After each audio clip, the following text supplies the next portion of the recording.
morning, Emily and Randy. Yep, here we go all over again. A little overview on today.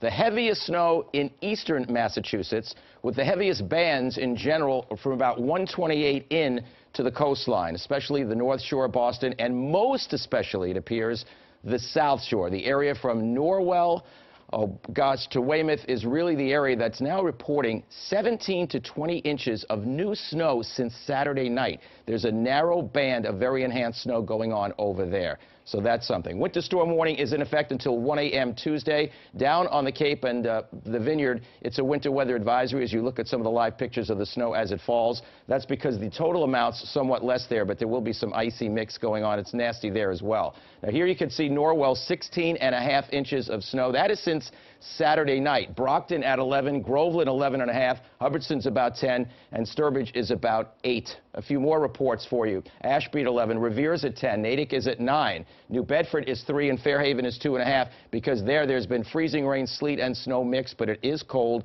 and it is slippery. No two ways about it.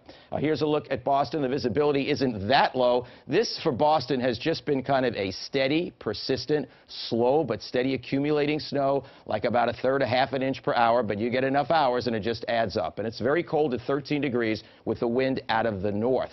Now the temperatures are very cold until you get to around Marshfield and Plymouth, where the temperatures are right around freezing. Here the wind is a little more off the water. Here it's off the land. But what happens is you set up a boundary, and just on the cold side of that, where Norwell and Weymouth is, you just get these bands that go on, and you get localized enhanced snowfall compared to others. And there you can see the wind coming in this way, but over here it's coming in that way, and that convergence of those two wind flows happens right in that area. Now the wind chills are cold because of the temperatures cold and enough wind to produce it. Not as low down here, because this is where the surface temperatures are hovering around the freezing mark. Here's a broad overview of the radar, but if you really look in here, see, these are the bands that keep coming right in that same area on the South Shore. But the North Shore is involved, Boston's involved, and it's snowing steadily off to the west as well.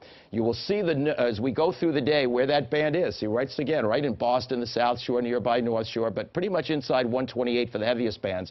And during the evening commute, we may start to see a little abatement, especially inland, and then it'll be a slow process seeing it wind down or end right along the shoreline. So it looks like North Shore, South Shore, and Boston will be the jackpot areas with this storm. This is the additional snowfall that we're forecasting for today and tonight. Get around 128 and inside on down through Weymouth, as you can see in Norwell, 6 to 12 inches more, 4 to 8 inches outside of that region, and also somewhat less on the Cape, but it will turn to snow on all the Cape eventually and accumulate. So the total accumulation since Saturday night are going to look something like this, and obviously with the amounts that already exist, there are going to be pockets down in here that are going to be over 2 feet of new snow on top of everything that's fallen. That is not what the doctor ordered, but that is what we're getting. Emily and Randy?